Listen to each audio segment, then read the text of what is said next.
Alright, how's it going everyone? My name is Pluto the Vtuber, and this is kind of the first time that I've ever done anything like this, where I'm doing a sort of deck tech followed by some actual gameplay of the deck.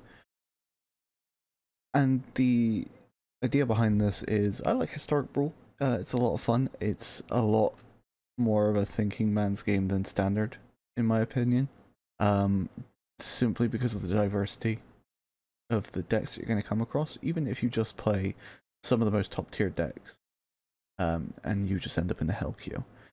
Where you can, with this deck, as it happens, this deck is centered around Yawgmoth, the Thran Physician, and he is a great fun card. So, protection from humans, anything that's got the human creature type can't touch him. Very fun, we love that.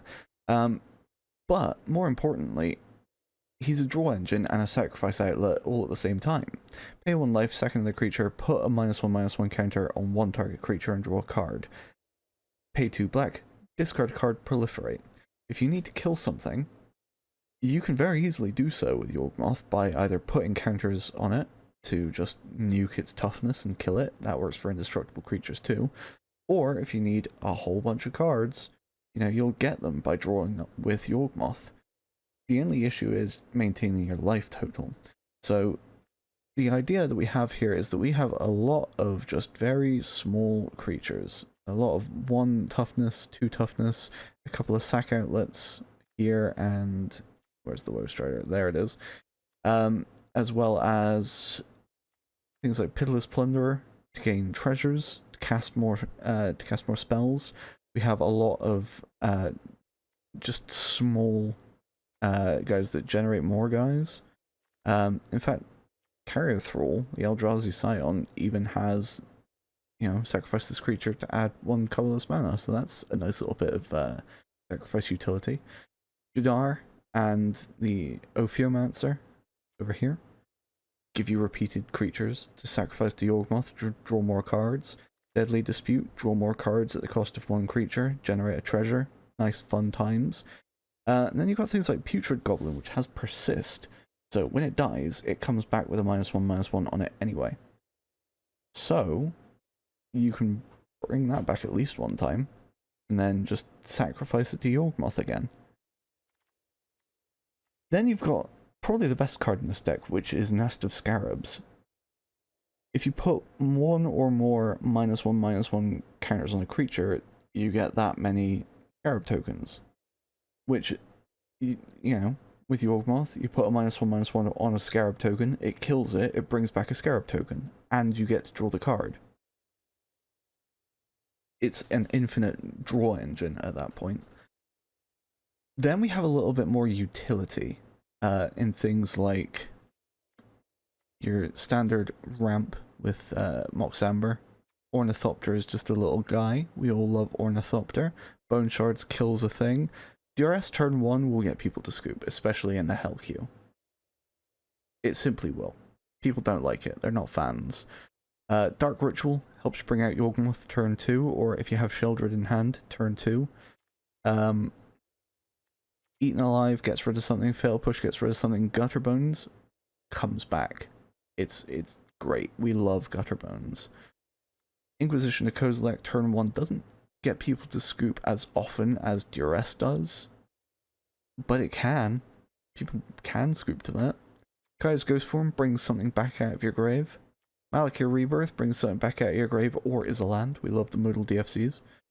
Mind Spike, also a fun one that can get more creature focused decks to scoop turn 1.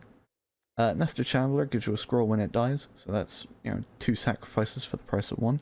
Gambling Ghast gives you a treasure when you sack it. Spark Harvest kills something. Stitcher Supplier throws things into your graveyard so that you can bring them back. Thought Seize turn 1 gets people to scoop. Ringleaf Drum, it's very focused around either people are going to scoop turn 1 or you're going to be able to go the distance. Which is why I love things in this deck like Lolth, the Spider Queen, because if you're killing your own stuff anyway, she's going to get tons of counters. I'm not usually too focused on her ultimate, but her as a card draw engine is always nice, and the spiders do have reach, so that gets them around things with flying, trying to evade. Other than that, it's actually a pretty standard Black Devotion deck, which is why we have Nykthos in here, just to generate more mana. It goes mana positive very quickly in decks like this. So I figure we'll just play a couple of games, have some fun with it, see how we go. I did record part of one game previously to this, which I'm not going to include, because again, we won very quickly. We got a turn 3 Sheldred with a Fatal Push in hand, and it was against a Golos deck that had Kinnan in hand. So the Kinnan wouldn't have survived due to Fatal Push, because Kinnan is mana value 2, so we would have just killed it. And then they probably would have scooped after that anyway. But yeah.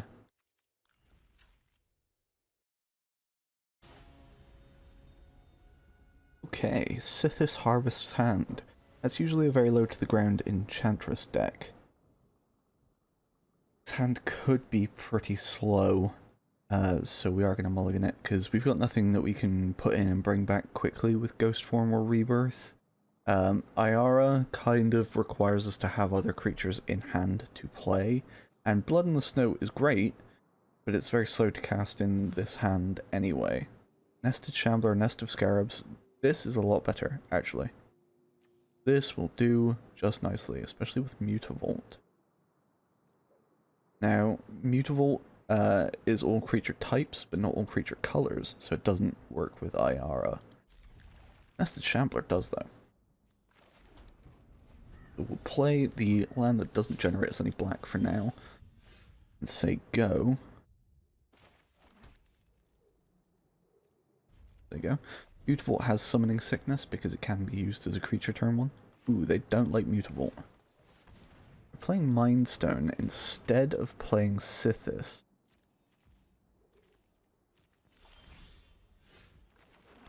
Okay, so I'm thinking for now we'll play the Nest of Scarabs and see how they feel about that.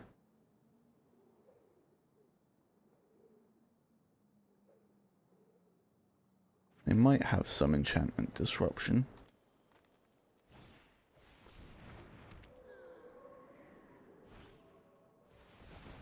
Okay, Sithis. Get their additional land in. Generous Visitor, that's not great. So I think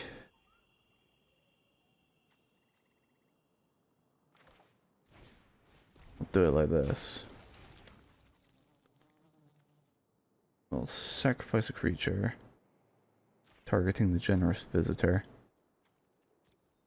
Get that out of there as quickly as we can.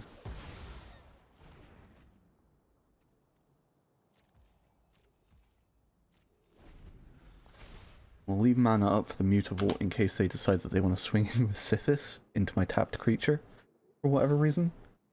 Ooh, Guardian Project, that's a little scary.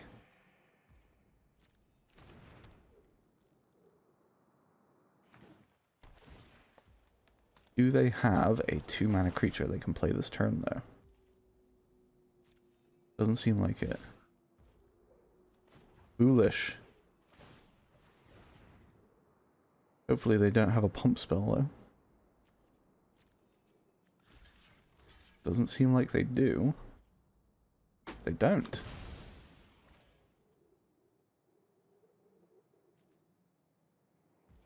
Generally, tricks like that only work once. So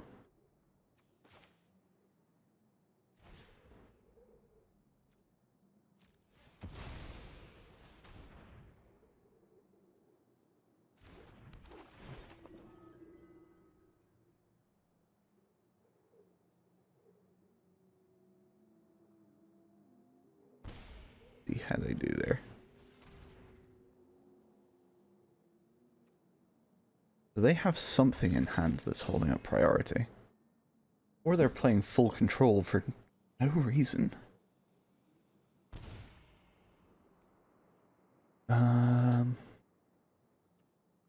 So the reason that Mutavault is lit up right now is because I could tap itself for mana and then use that mana to make it a creature.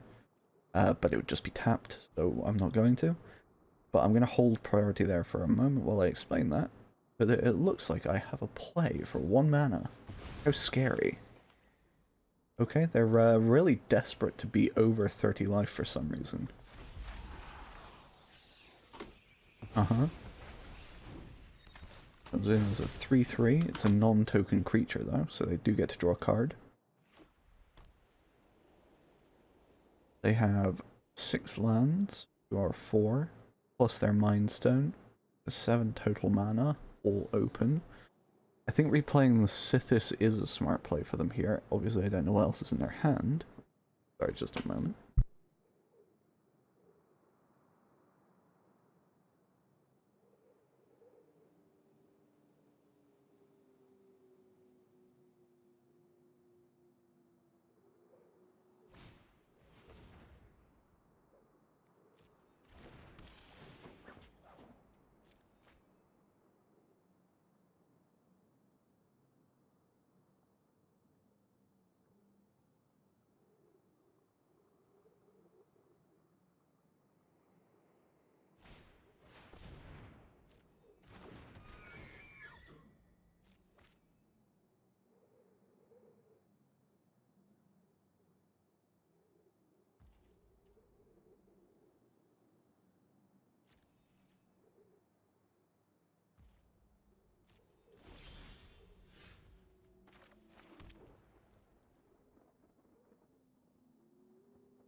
Alright, so I think that this is the way that I want to play this.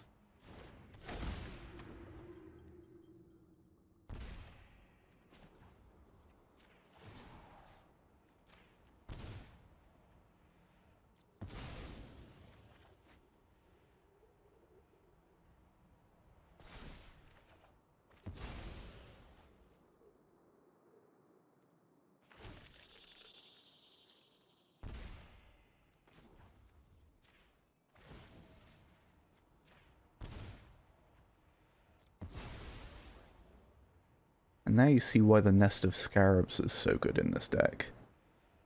Again, they're holding up priority. They have 2 mana.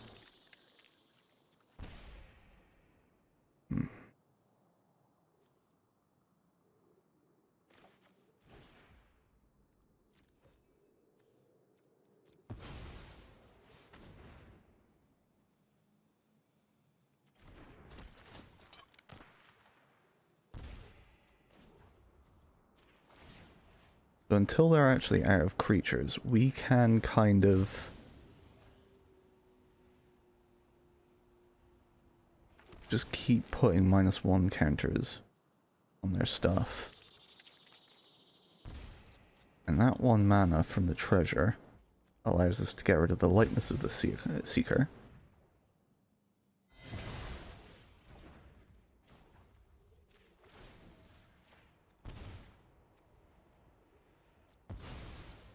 And because of Iara on the field, the Scarabs coming in allow us to just keep regenerating that 1 life. So it truly is just an infinite loop until they run out of creatures. In which case we simply smack them in the face continuously. Good times, good fun.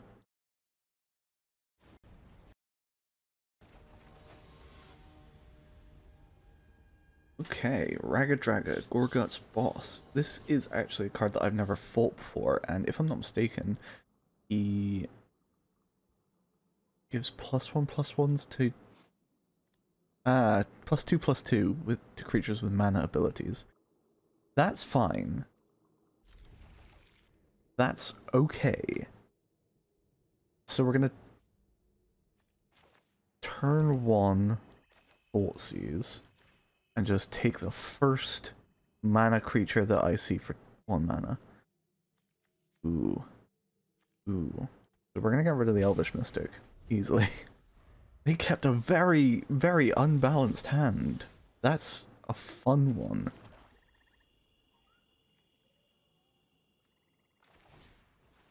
Take the Shambling Ghast here.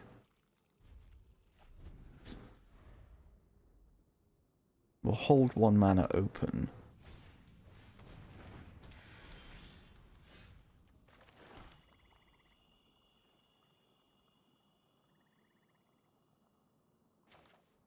I think here we do just play the Weaponcraft Enthusiast. We're going to take the servo tokens. Now, there's no point actually attacking with Shambling Gas just yet.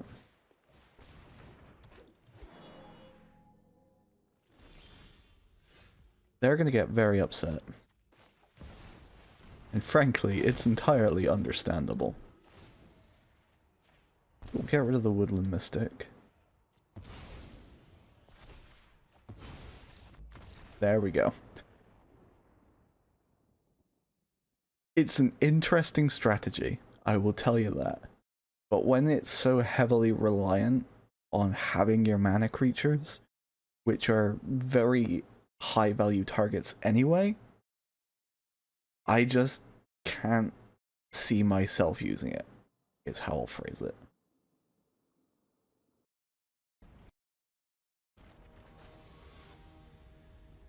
Alright, going into game number 3, I think, against Caleb and Krug.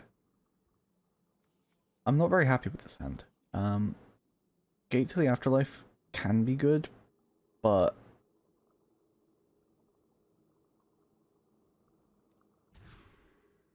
this is way better. Oh, this is so much better.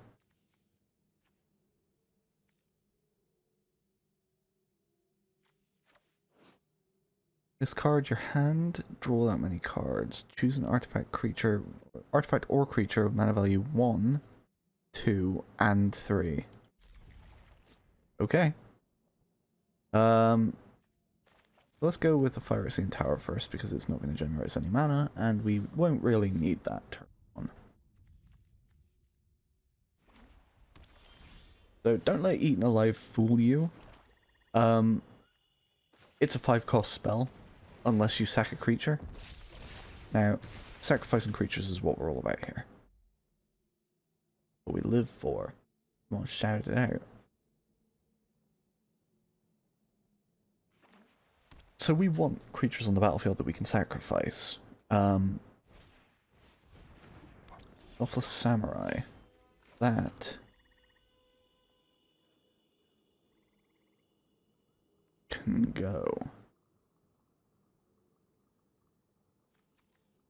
I think start out like this and we get a little aggressive with them.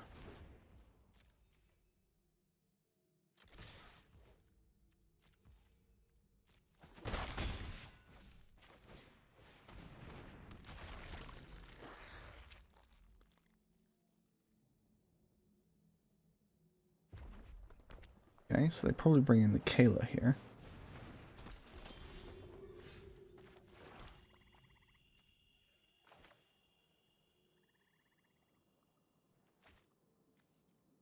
Yeah. So we're going to sacrifice the hobbling zombie.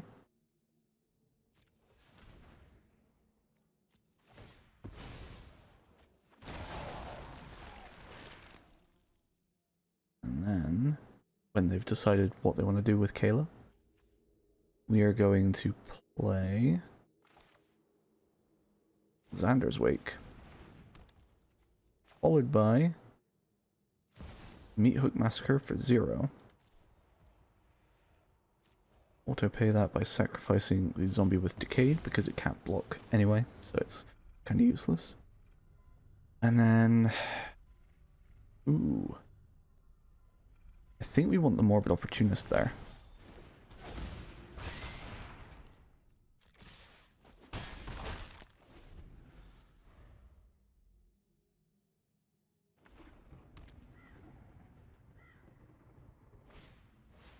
Legion Warboss, that's a fun one.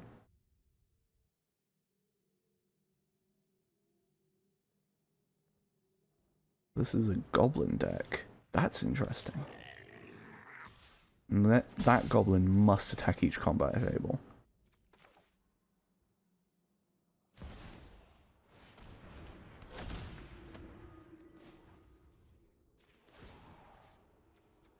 So we're going to target the Legion War Boss.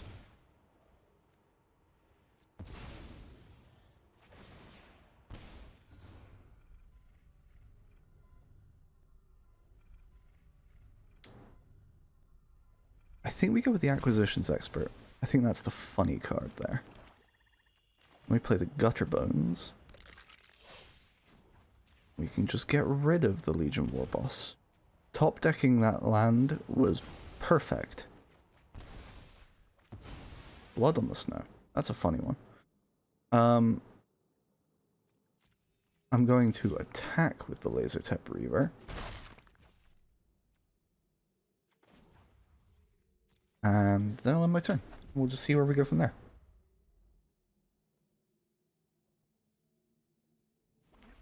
Because we can use Yawgmoth's ability at instant speed, we don't really have to worry so much.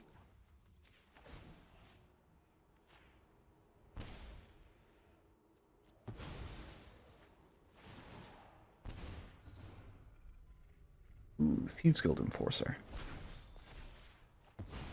Okay. We'll play that. Play the Morbid Opportunist. The Thieves Guild Enforcer. What did we get rid of? Ooh, Tajik. Tajik is a good hit. And the Acquisitions Expert. We'll take something out of the hand too.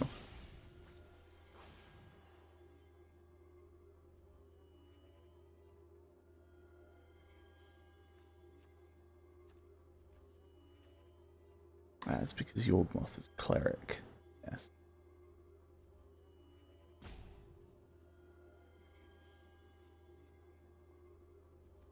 We're definitely getting rid of Magda there. They can keep their land. I'll allow it. And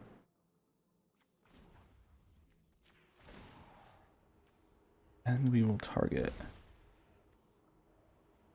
Kayla, dropping the Acquisitions Expert.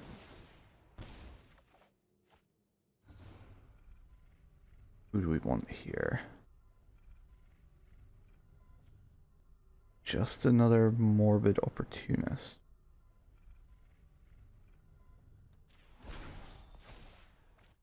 Nested Shambler is nice.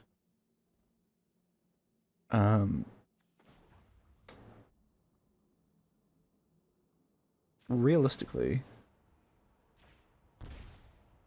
we can pitch this Morbid Opportunist then. How many cards do we have in hand? 1, 2, 3, 4, 5, 6. I don't want them being able to reload their hand if I can help it, so I am just going to sacrifice the Thieves Guild Enforcer and stop worrying so much. Okay, they've decided that they didn't want to play anymore anyway, so that's fine. Well, there we are. Alright, getting into game number 4. Ooh, this is another Golos game. And as I mentioned before, I did have a game against a Golos player. Do I want this hand? It could be good if we draw a 4th land. Black Market Connections is always a good turn 3 play. The only issue with Black Market Connections is it's not a May ability. So I'm always going to lose at least 1 life. But I'm always going to get a treasure token. So if we don't draw a 4th land even, we will definitely be able to play Yawgmoth on curve. Kami of Morning's fun.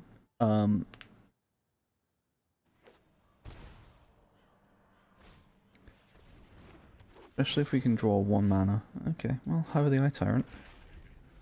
So our hand is now very slow compared to this Golos player. Jesus. They keep a 1 mana hand?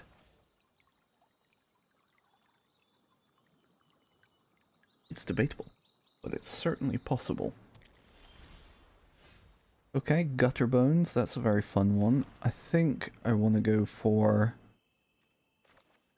the Reassembling Skeleton, though. At least use all of our mana. Mana. How do you pronounce it? Let me know in the comments. One with the machine. Okay. So, what we can do here is either... I might hold the black market connections and just play... Yeah, we'll play the Discordant Piper. We'll hold the black market connections for next turn. We'll hold the Fatal Push for this turn. You can just play it at instant speed.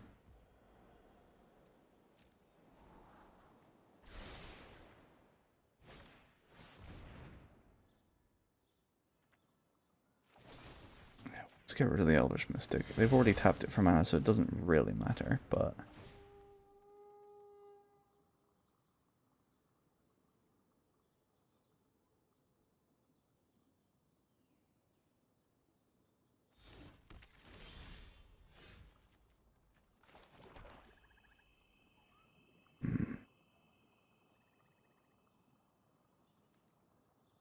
What do I want to do here?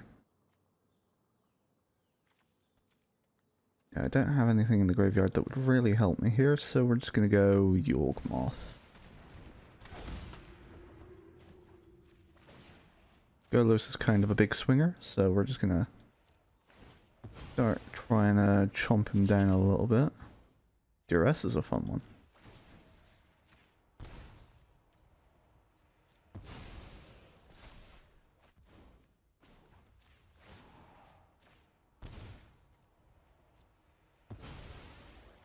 The thing that you have to remember with Golos is, not Golos, with Yawgmoth specifically, is that you target the opponent's creature, and then you sacrifice your own.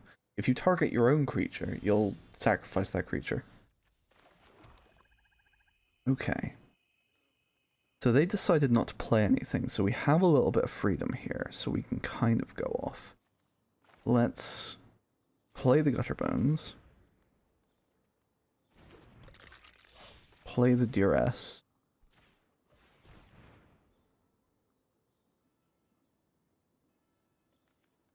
Ooh, what do we want to get rid of here? This is a tough one, actually. So we could get rid of the Whir, stop them tutoring up like a Paradox Engine or something. Could get rid of the Forsaken Monument, which I think is what we will do. Spell Swindle is always a little worrisome, but we play very low to the ground, so I'm not too worried about that. They'll go mana negative, probably.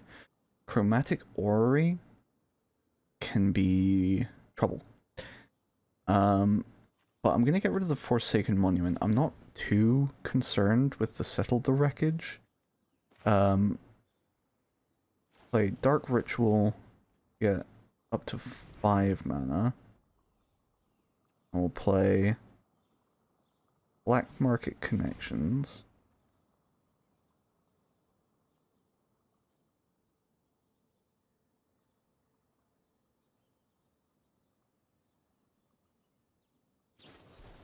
They're negating that. That's fine. At instant speed, we'll return Reassembling Skeleton. Eke out their Golos. Okay. They are actually just uninterested. Well, that's fine. That's how a lot of these games have tended to go. I feel it's a lot less that my opponent was unable to get out of the situation, and a lot more that Yawgmoth is very interactive as a commander, and they just didn't want to sit through all the triggers. But that's, yeah, that's just how the game is played sometimes, I think. They weren't able to activate Golos' ability for Wooburg because they didn't have any mana fixing. For some reason they went with the Thornglint Bridge instead of, say, the World Tree, which is what I usually go for with Golos. Because that fixes the colors of my mana and I don't have to worry about them ever again. And that kind of also played into why I went for the Forsaken Monument, because that's 5 generic mana, whereas they couldn't have cast Whir, they couldn't have cast Spell Swindle, they couldn't have... Did they have cast Settle the Wreckage? They could have cast Settle the Wreckage. Chromatic Orrery was too expensive, and Duress is non-creature, non-land, so I couldn't have taken Kozilek anyway. So basically, the idea there was going to be that I would kill their Golos and just swing in with Yawgmoth to start taking them down. if they hadn't countered black market connections, I would have played the Kami of Morning. Not Kami of Morning, the Priest of the Forgotten Gods. Actually, reading the wrong card. Priest of the Forgotten Gods is good if you need mana, which I would have probably just then sacked the Gutterbones of the Reassembling Skeleton. Not the Reassembling Skeleton. The Gutterbones and the Yawgmoth, so that I could get more mana. Maybe play Kami of Morning if I had any mana left over, but I don't think I would have done. So, just would have left it out on the field and seen what happened. Okay, Pelucranos. Pelucranos is an interesting one. Let's see here.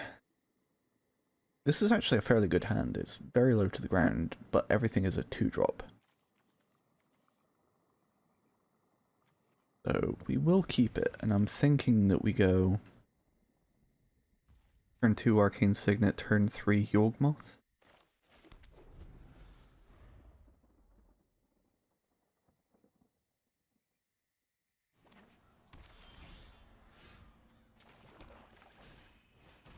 So Pelucranos is a fun one because it's counters based, effectively. Ooh, Altar of Dementia. That's not good.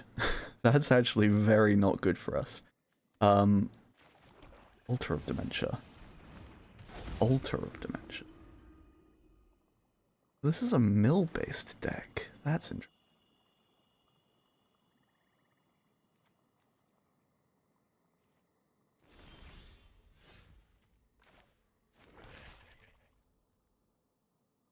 What do we want?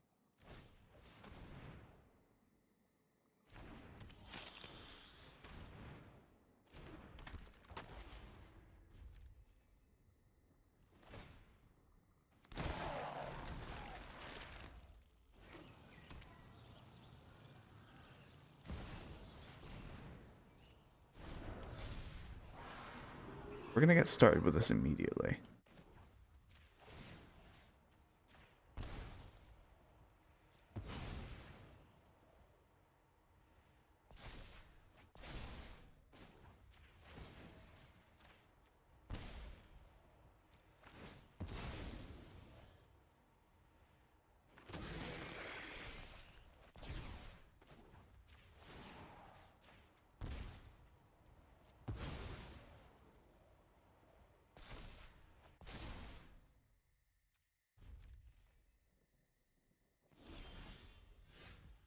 Okay, so Springleaf Drum, Gurgling Anointer. Gurgling Anointer can be fun.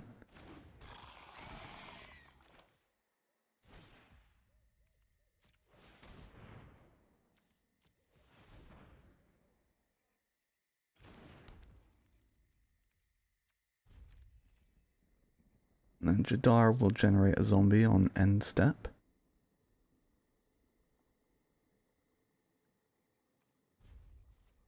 I'm actually gonna put a stop on my end step.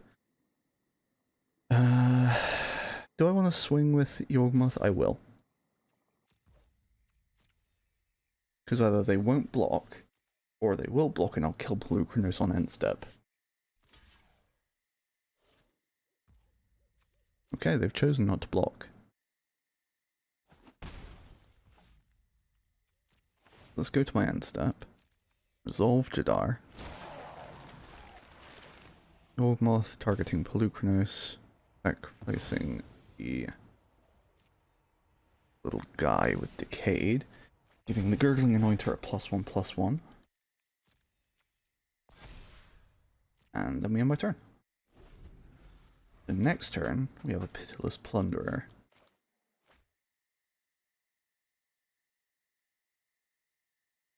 And that'll start generating us treasures. Target artifact, creature, or enchantment.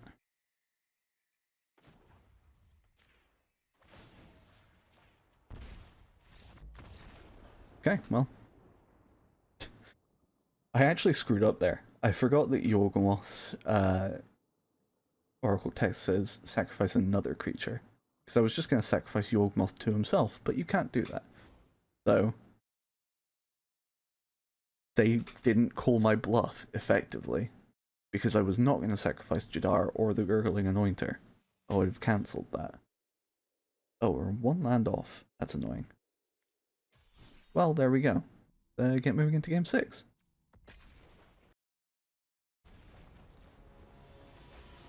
Alright, game 5. Nicol Bolas Dragon God. Usually lots of hand hate, lots of burn, lots of... I like this hand. That's not going to be useful until I get a legendary creature out. Cult Conscript can be fun. Kami of Morning again would bring that back. I think I'm okay with this hand, unironically. It is kind of slow, but against Nicol Bolas Dragon God, I'm not too worried about that. Because we're playing 3 cards turn 1, so... Always a strong start. The board presence advantage like that.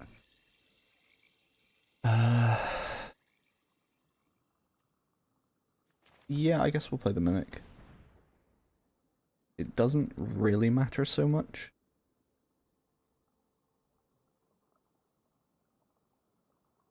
We'll go with Wizard. Why not?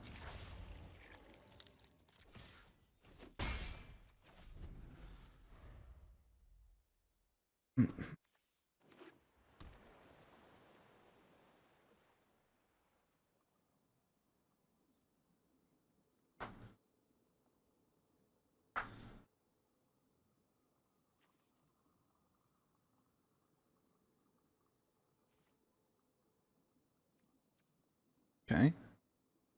1 black mana, 1 blue mana, and you're sitting in your second main phase. Nothing? Interesting.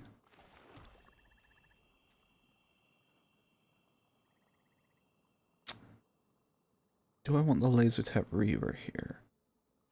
I don't think I do. I'm gonna Kami of Morning, selecting the Cult Conscript. It has to actually enter the battlefield though, so if they counter it, which they haven't. Interesting.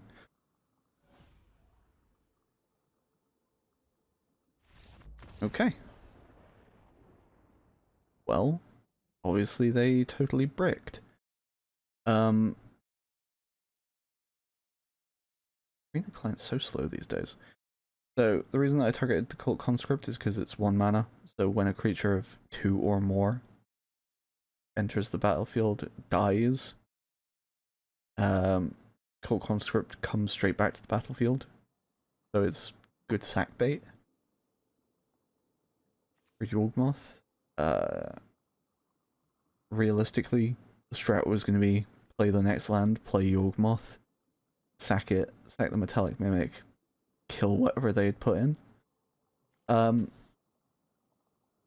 main issue with Planeswalker commanders against this deck is that -1/-1 counters don't matter to them unless it's like Nicol Bolas the Ravager. Because when you kill that, it comes back as a creature again. But Dragon God is a very different kettle of fish in that manner. So, it's less of an issue for Dragon God, more of an issue for the Ravager. And we'd kind of just be focused on killing whatever they do put into play. So, yeah. Obviously, they did not have the hand that they wanted when they started and chose not to mulligan for whatever reason. I guess it was one of those, hey, if we draw a land turn 2, then... But they didn't. Okay, Muxus. Muxus can be a problem. But this hand should not have the Muxus problem.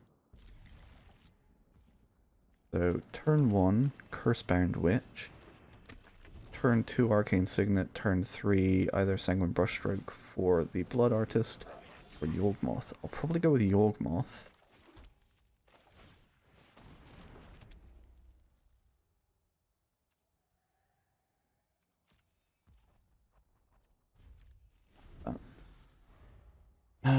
I'll probably go with Yawgmoth just because otherwise I will be leaving the Blood Artist unprotected.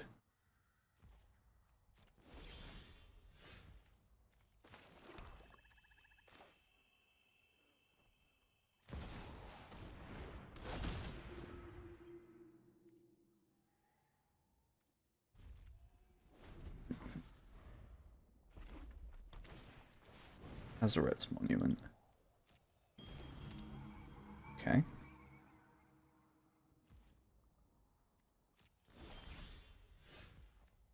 Alright, Shambling Ghast. That's a fun one.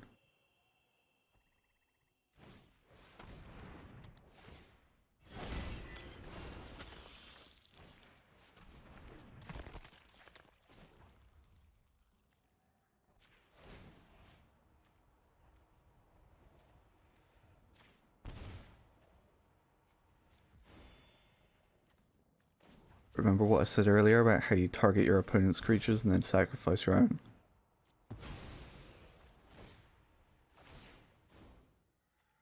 Gain and drain.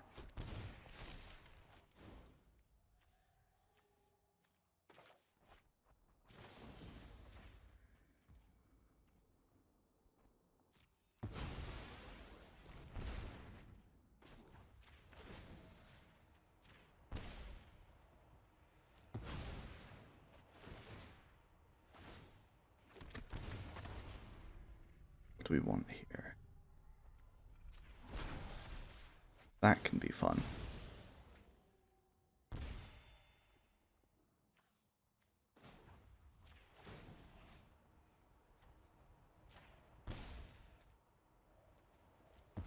We'll re-kill Cursebound Witch, get another pull from her book. Rule Reality is a very fun one. Okay, well, now we'll swing in with Yawgmoth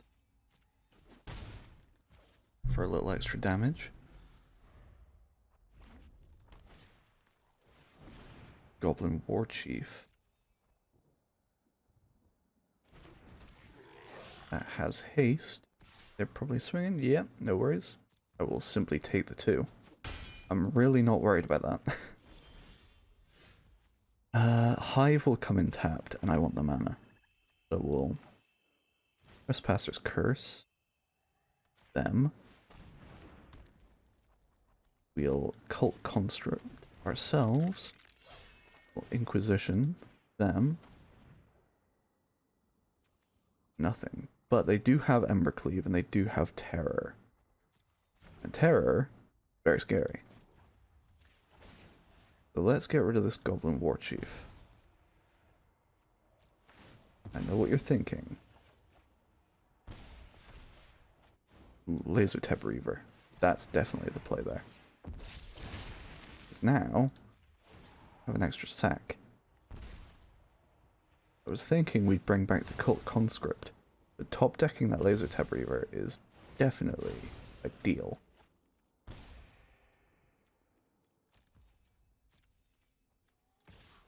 No point swinging in with the Blood Artist because it's 0 power. And swinging with it doesn't bump up the power of anything else that we have.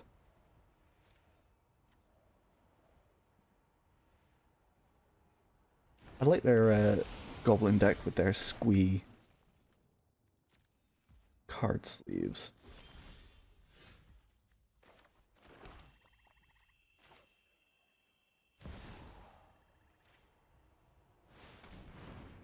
So Cruel Reality is very fun there, because they must sacrifice a creature, not a May ability.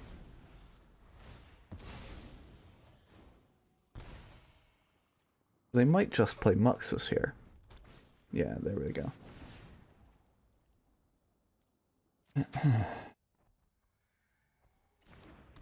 Muxus 4/4. They only get Krenko.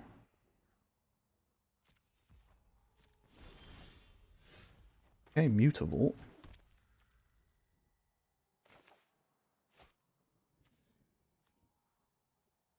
If a non-skeleton creature died this turn. Well, they decided they were done anyway. But yeah, it would have been much the same. So that's fine. That works. But you can see how heavily you can put them on the back feet. I definitely think that they had a slower hand. Obviously, Sneaking Guide turn 1 is good. Battlecry Goblin turn 2. Goblin Warchief turn 3. They had a perfect curve. And they were able to get out Muxus a turn earlier with Hazoret's Monument, but they went for the Terror. I wonder if they went for that just because I knew about it. But the idea with goblins is that you do curve out. And unfortunately, I was able to just continually kill off everything that they loved with the Shambling Ghast, the bringing back the Cursebound Witch to kill the Battlecry Goblin, and the Curse Conscript. Top decking the Laser Tep Reaver was honestly incredible. That was exactly what we needed at the time. And that Cruel Reality from the Cursebound Witch's book was perfect. It dealt with the issue of the Terror of the Peaks perfectly. So, sometimes things just work out.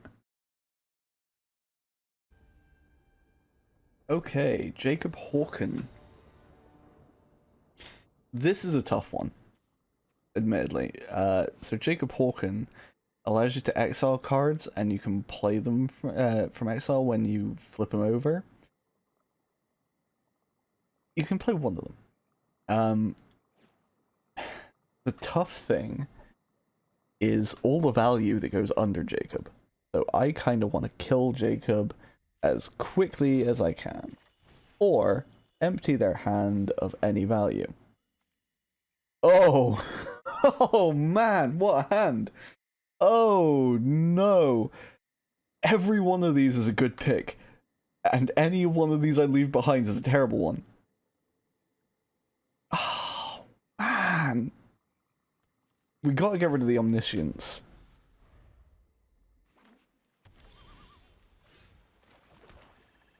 I wonder if maybe Midnight Clock was the play there.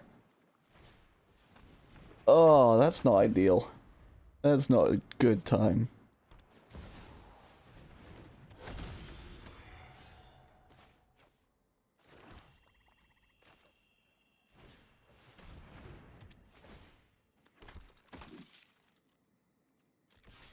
Because I doubt that they will, do anything. Blocking that is fine. Yeah, there's the Midnight Clock, so they have one extra mana there. Okay, Nest of Scarabs.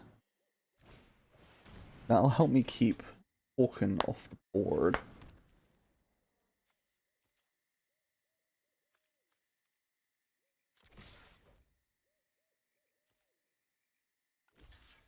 Block something.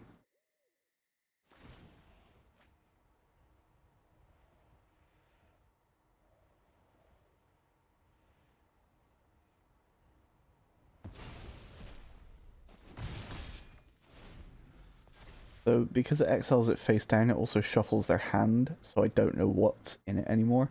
I know that there's a Sublime Epiphany, I know that there's a Hullbreaker Horror, but I don't know where in their hand it is, you see. Palladium Mirror. 2 extra mana. I guess they have no 4-drops. I really...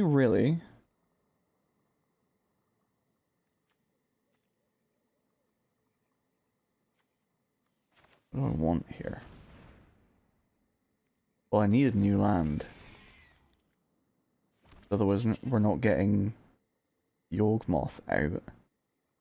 And that doesn't help me even slightly.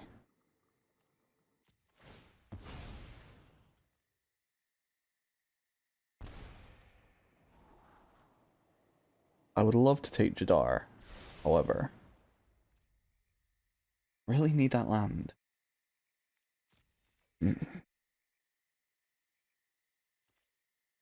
We're gonna swing with the Cursebound Witch. I'm hoping that they block it with the Palladium Mirror so it dies. No, they're blocking it with Hawken. That's not great. I don't want to sack it unless I know I'm getting some value for it.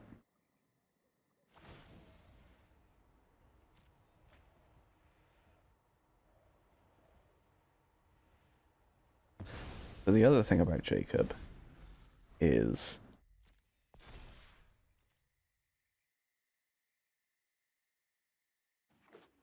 not only do I not know what he's exiling, I don't know what they're drawing, obviously.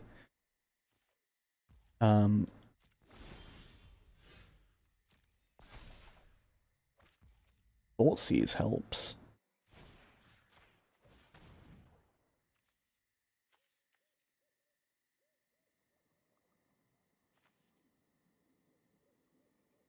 Are you going to counter the Thoughtseize?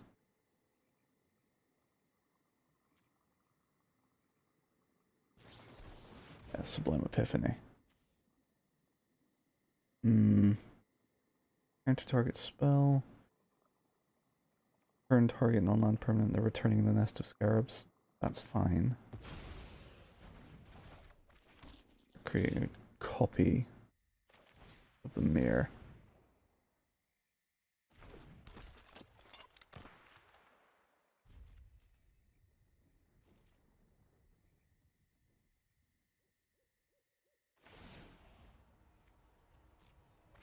They do currently have enough mana to actually flip Hawken on their turn, which will allow them to start casting some of those spells.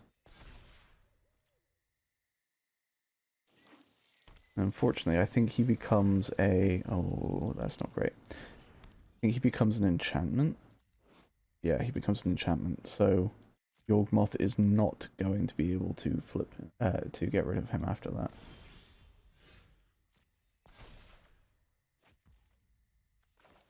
I am just not allowed to draw lands, huh?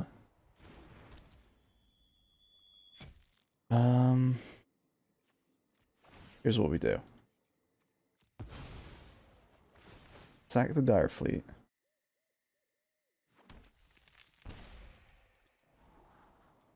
Okay, we are getting a swamp, but now we have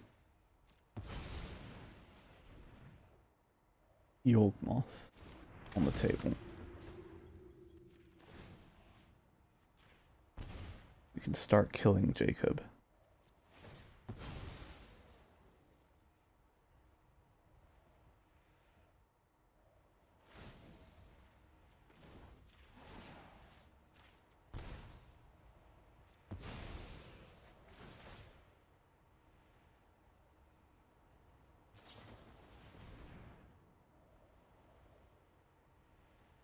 That's not good.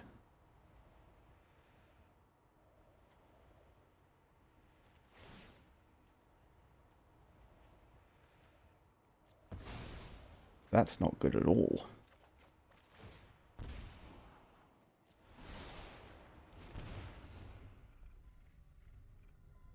Torment of Scarabs.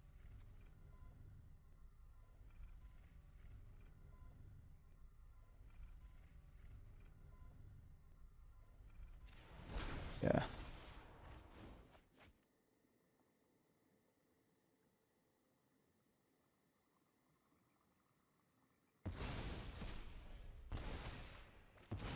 That's Jacob dead. There's all my lands. And we'll take the Earthbound Witch.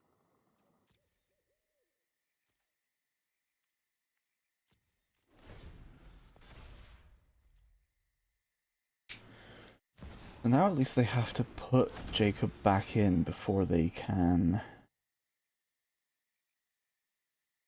replay him. And I think...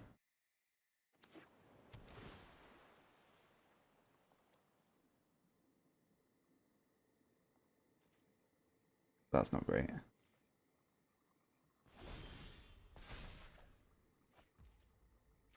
Let's see here, so we're at 6. And we're at 5. I can count. I want to put the Cursebound Witch back. They have something in their hand. Do I want to risk the nest of scarabs? No, I want to go with the carrier thrall.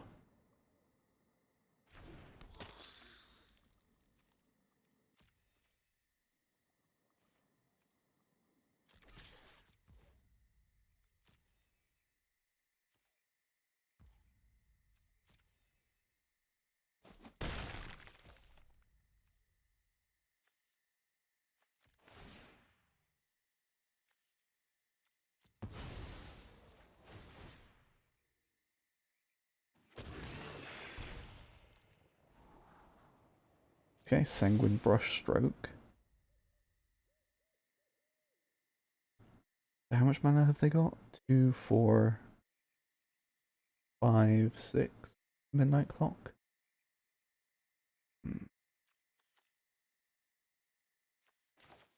I think we just try and run the nest of scarabs and see what happens.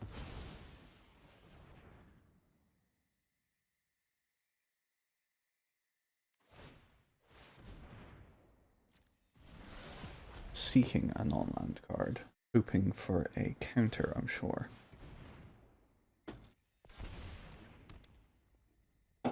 I'm fairly surprised that they didn't have a counter on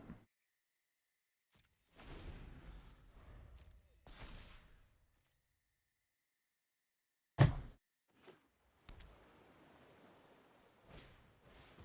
Rogify.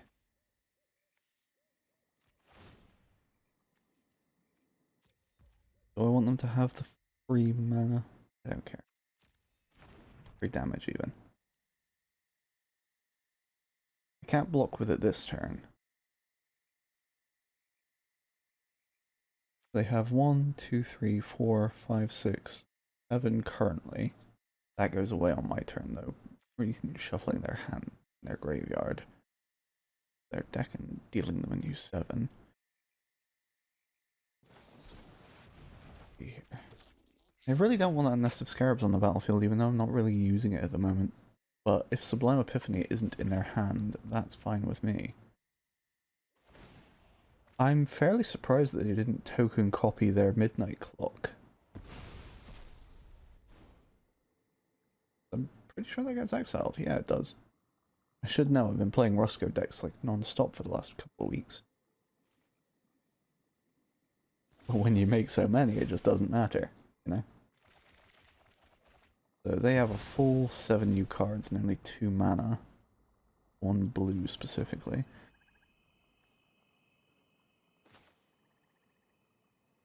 So, I can replay Yawgmoth.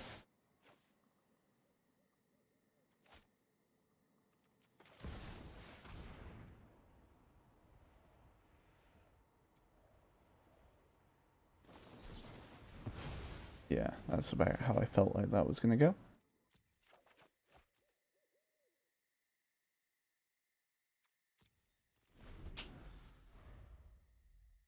So thankfully, I think everything that's currently exiled is just exiled. Because it's no longer got... many mysteries to uncover.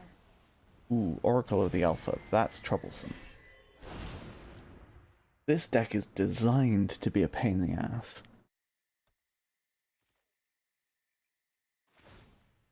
Meditate and prepare. With that Narset on the field, my draw engine is shut down. Ooh, Time Walk. Okay, so they're taking an extra turn here. Balestus. Firemind Vessel. They already had all the mana they could ever possibly want. But I wouldn't be surprised if they flip Orkin this turn, or this coming turn. Mox Ruby. The Black Lotus yet? Discarded down to hand size, they drop 2 islands. Let us begin. Arn. Allow me to introduce you to a friend of mine. Why not just click attack all, and then just unclick Jacob?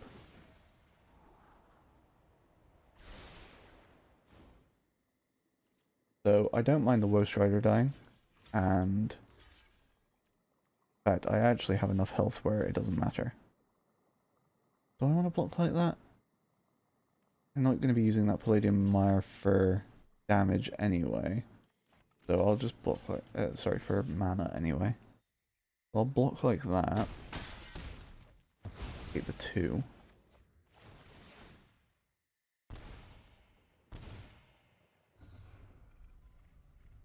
Curse of Leeches.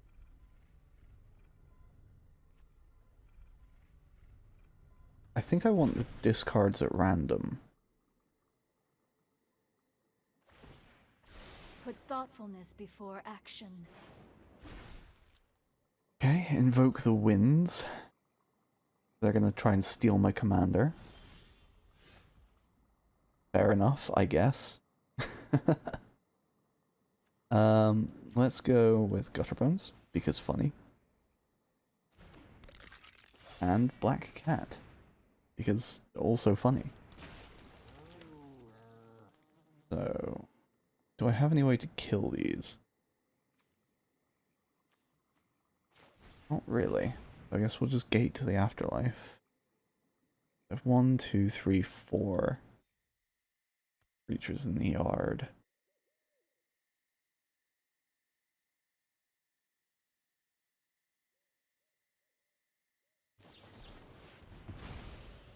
Okay, there's that Sublime Epiphany again. And my Bastion's gone.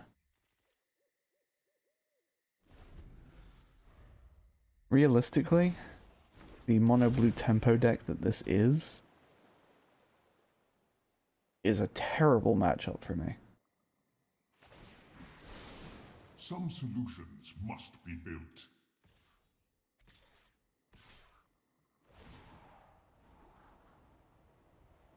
So unless I can draw,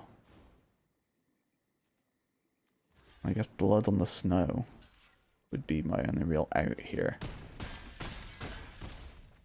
It would be really funny to me if they pitched that Invoke the Winds. No, commit to memory. Not great. They can reload their hand if they wanted to. And they simply might. That might have actually been very good for them. They're drawing 2 every time now because of Teferi's Ageless Insight. They do still only get to exile 1. Yeah, they flipped Jacob. So once per turn, they can now bring something back.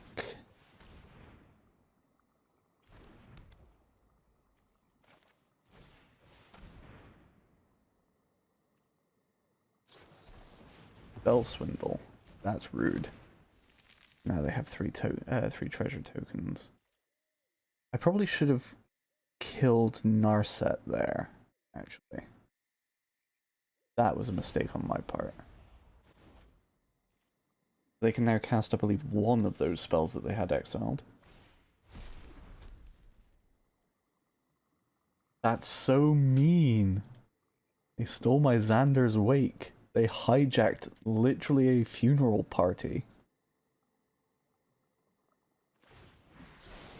Evil cannot withstand a righteous army.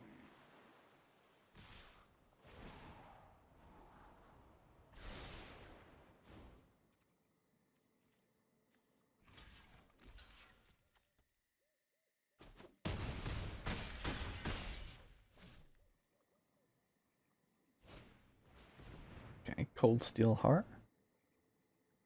You're picking black. Whatever for?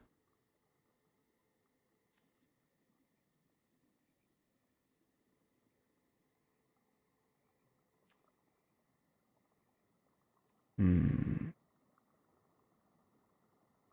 2, 4, 6, 8, 12 damage. Under the assumption that well, they're not going to play anything with haste, surely. They still have that Invoke the Winds? Somewhere in their hand, yes. Get rid of...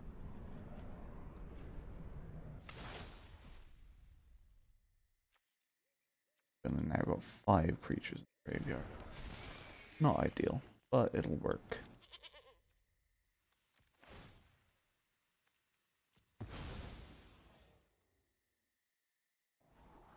Let's have a little look. Not what we need. Realistically, I reckon the Blood on the Snow would get countered. Because I haven't seen just counterspell.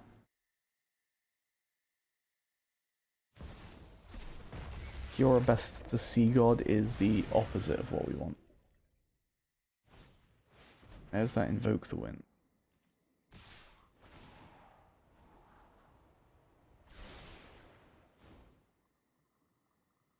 Did they forget to pump the Firemind Vessel? Or did it simply... No, it didn't get you. There is great Supposed to power pump the in Arcane weakness. Signet. Gurgling Anointer is also not what we need. I'm afraid we're just kind of done here. Let's play the Nest of Scarabs once more for good measure. A good game. And... Alright. Alright, well. Sometimes you don't win. Sometimes you just lose. But it takes a top tier mono blue deck to do it. Okay, entirely normal armchair using Tiny Bones Trinket Thief. I do not trust this entirely normal armchair. Let's see here. So turn 1, probably go for the Nested Shambler. We have something we can do with Spark Harvest. Turn 2, maybe we play the Nykthos Shrine to Nyx. And we got Putrid Goblin and Gixian Puppeteer. So Gixian Puppeteer is kind of like Eldred, in that you gain and drain for card draw, but it's your second card per turn. And that's not on your turns, by the way, that's per turn. So if you can somehow draw 2 cards on your opponent's turn, well, there you go.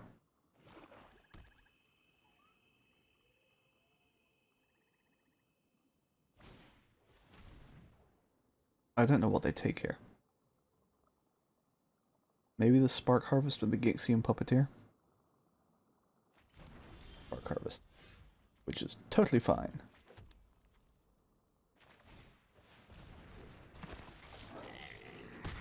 Just swing in for the 1.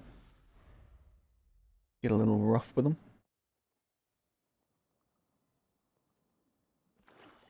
Does mean that we're not going to be able to kill Tiny Bone. Beginning of each end step, if an opponent discarded a card this turn, you draw a card and you lose 1 life. Each opponent with no cards in hand loses 10 life. Well, that's not great, because I do like to play out.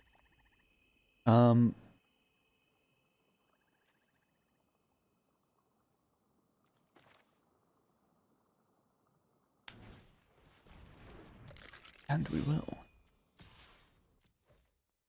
Going with the Putrid Goblin.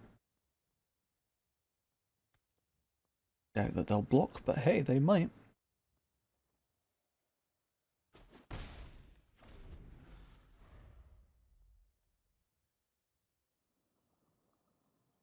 So I've seen a Tergrid hand hate deck that uses Tiny Bones, but I've never seen Tiny Bones himself.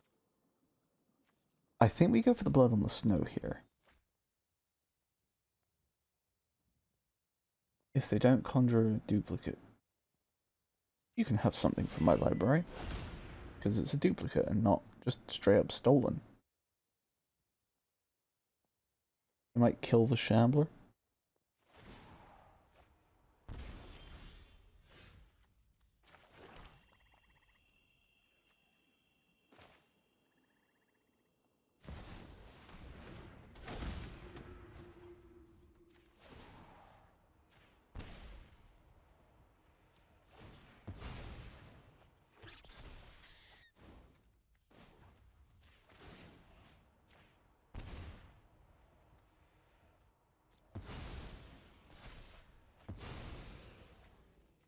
Ghoulish Procession.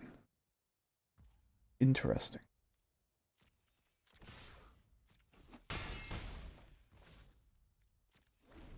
I figure we're going to want to be a little bit more aggressive against this deck. Ah, they conjured a copied land. That's unfortunate for them. That's very unfortunate.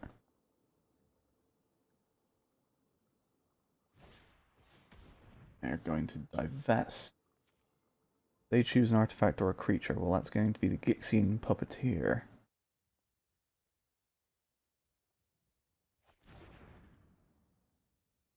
That's not great. Kind of wanted that.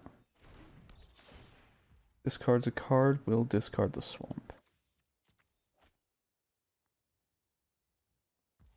They really did go all out with the hand tate.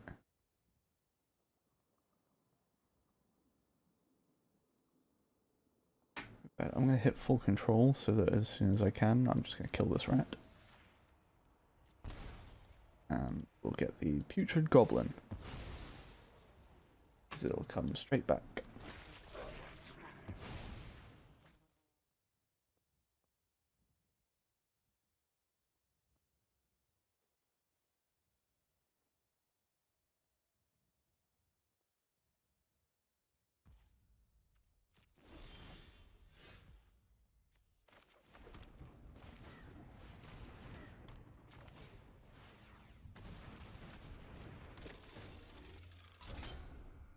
We'll create 2 colorless servo tokens.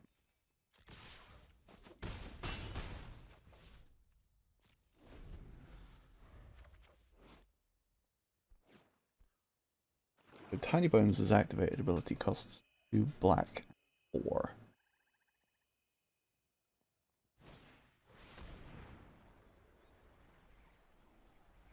Is there anything that I can do about that? No, not really. That's fine. I should trigger the Ghoulish Procession.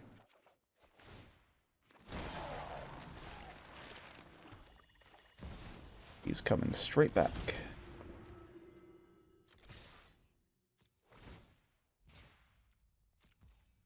I didn't need to attack with the Weaponcraft Enthusiast. Realistically, I should have untapped.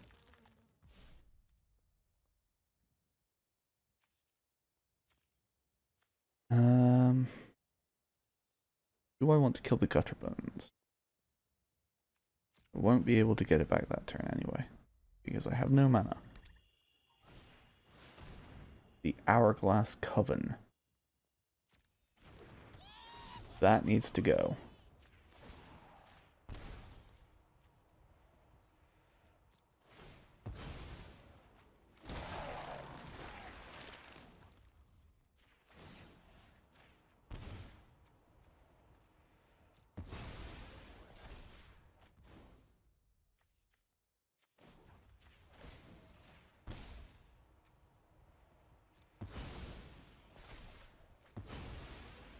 Ooh, Pitiless Plunderer. That's fun.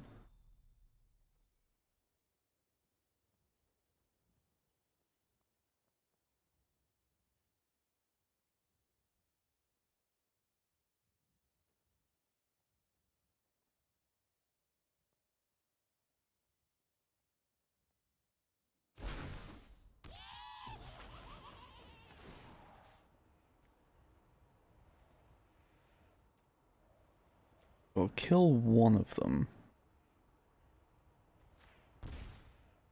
But actually, we'll kill the other one.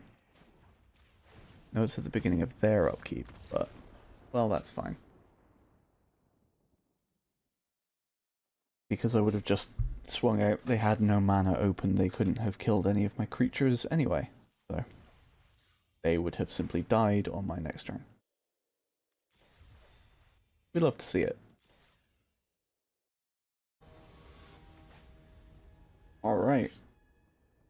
A second game against Sithis. I think the only repeat that we've had so far is actually Golos. Okay, so this is actually going to be crazy. We're going to have a turn 2 Yawgmoth. Nothing to protect it.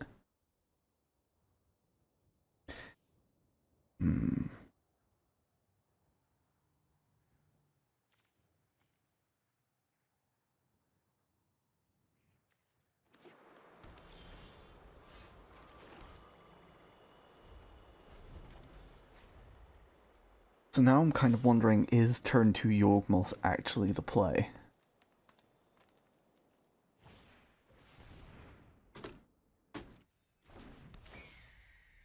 There's some kind of Voltron, it looks like.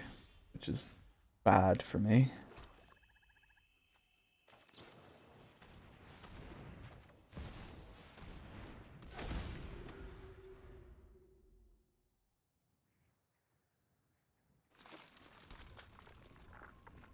Reliquary Tower. Okay.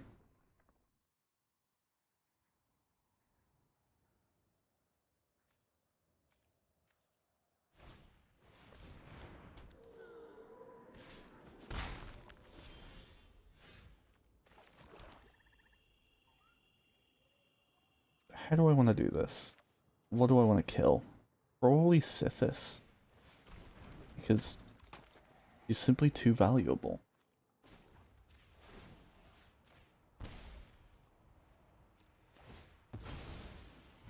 And that brings back a spirit. Play to land this turn, so can't play that one. I'm hoping that we get a 1-drop. Nope, we get another land. Alright, we're good on lands. We don't need any more lands for a little while. Alright? No need to worry about lands. Guys tapped.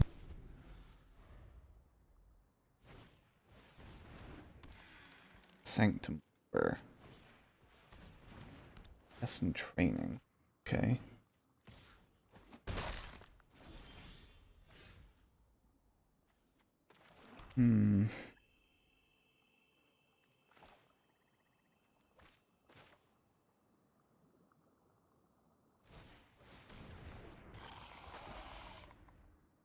We can play the Gixian Puppeteer.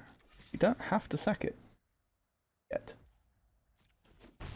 And with X number of mana, where mana is number of enchantments. Where X is it's an enchantment, Envoy's an enchantment, that's an enchantment. Now they've got Sithis too.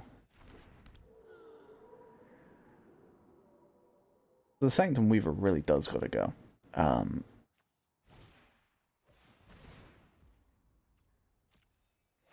Otherwise, they are just gas-powered stick formation here. Never runs out of gas.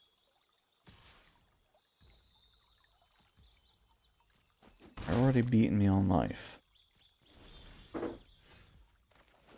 Let's see what we can do here. We can...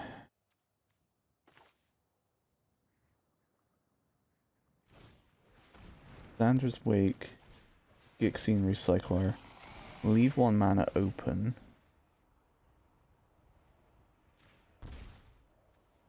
Drop the Recycler.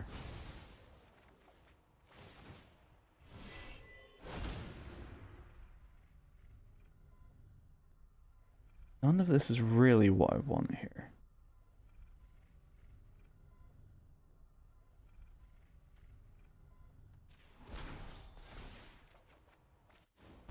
Academ's Awakening. Not really what I'm looking for either.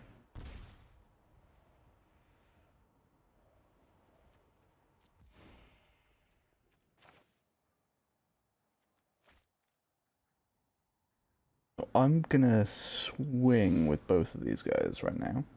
That don't mean a thing if I didn't got that swing. That's 6 damage. We're gonna play out the Springleaf Drum.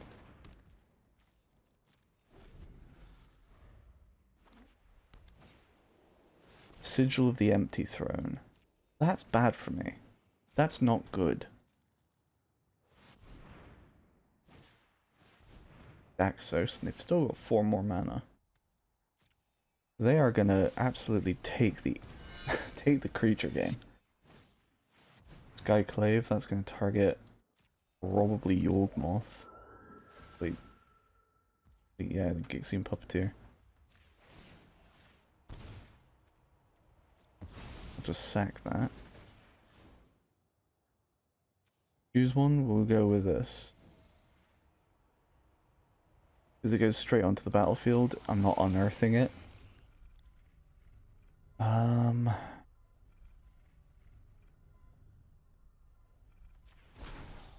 with the Morbid Opportunist. Jail Dread. That's a fun one. So they probably... yeah, they swing the Envoy. That's bad for me. That might just kill me. That might simply end my miserable existence. Is there anything I can do against that? And it has trample.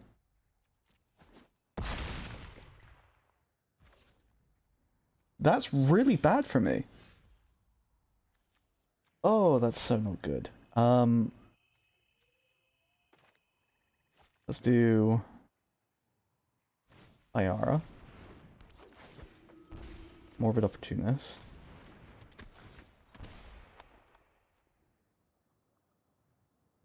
I really don't think we can do anything about this. This is why Sithis decks can be so strong, because there's so much enchantment synergy. It just works so damn well. What do I want to do? This. I'm dead in the air.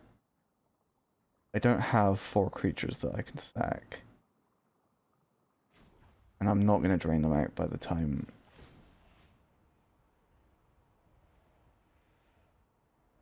What do I want to get rid of here? I guess let's just try putting some -1/-1s on that and hope that they forget about the ground game. Phyrexian Tower doesn't do anything for me. None of these do anything for me. Can't cast any of them either.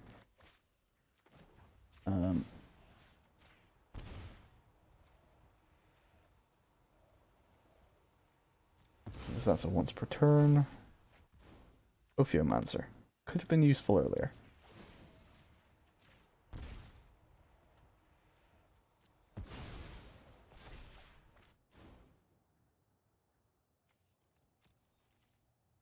Discard 3 cards? Sure. Let's discard those.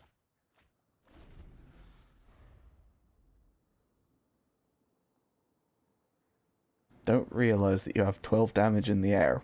Be really worried about those 3 -1/-1s. Not even 12, it's 14. 2 worse, but just as bad.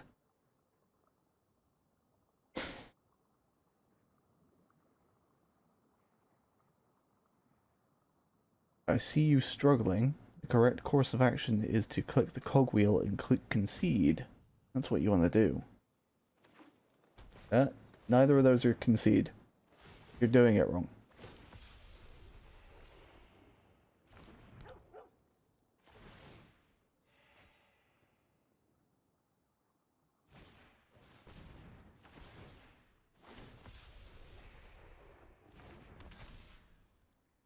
Certainly. I'm surprised they didn't put that on the older glitchers guy. Why are you holding back? What am I gonna do? I'm tapped out. I guess I'll kill the Skyclave apparition in protest and perish.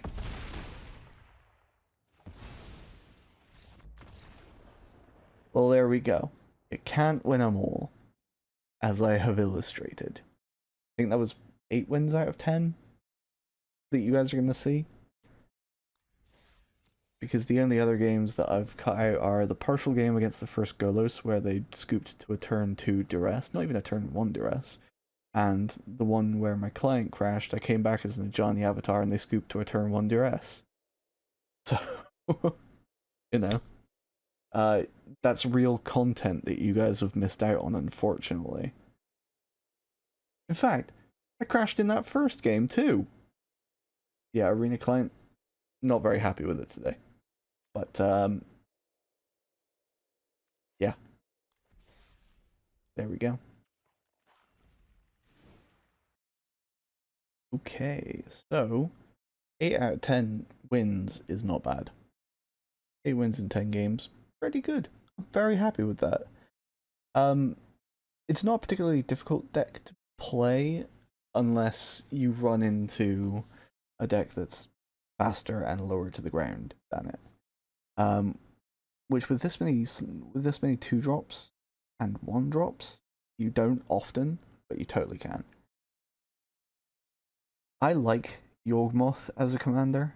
Sacrifice is a very fun game plan to me, and ironically, I used to play Jund Kato not just because it was good, but because I could bring back Mayhem Devil with Call of the Death Dweller, and have a menace death touch, it deals 1 damage to any target creature. And that was funny to me. That was so funny. If you like decks like that, this is great. This is a real good one. And I will be leaving the Ether Hub link in the description so that you can download it yourself if you want to. I might look into making a couple of changes, simply because I don't think that the mana is fast enough. For example, Mox Amber only really does anything if you have either Yawgmoth or Sheldred or Lolth out. In fact, I don't even think Lolth affects it. No, it does. Planeswalkers, very good. You know, or Jadar, or Weatherlight doesn't count because it's not a creature. It's a vehicle, an artifact. So, you know. But there are ways to get around that. Black Market Connections is a very good one. Teleport Cutthroat, another very good one. Because it keeps all of your costs. I'm not even thinking about Teleport Cutthroat. I was thinking about Pitiless Plunderer. That's what I was thinking about. Pitiless Plunderer gives you treasures whenever something dies. And again, you got to see it a little bit earlier, but the Nest of Scarabs Yawgmoth combo, where you're just repeatedly generating value by sacrificing a scarab, and because the scarab died, you get a scarab. Not even because the scarab died, it's because you put a -1/-1 on something that it died. But you get the point. Like any good deck, it generates its own steam, and it keeps itself going. It's a very self-sufficient draw engine, and as long as you can keep your life total above 1, you can win easily. It's not a problem. So, thank you for watching, and I hope you have a great rest of your day. Take it steady, folks.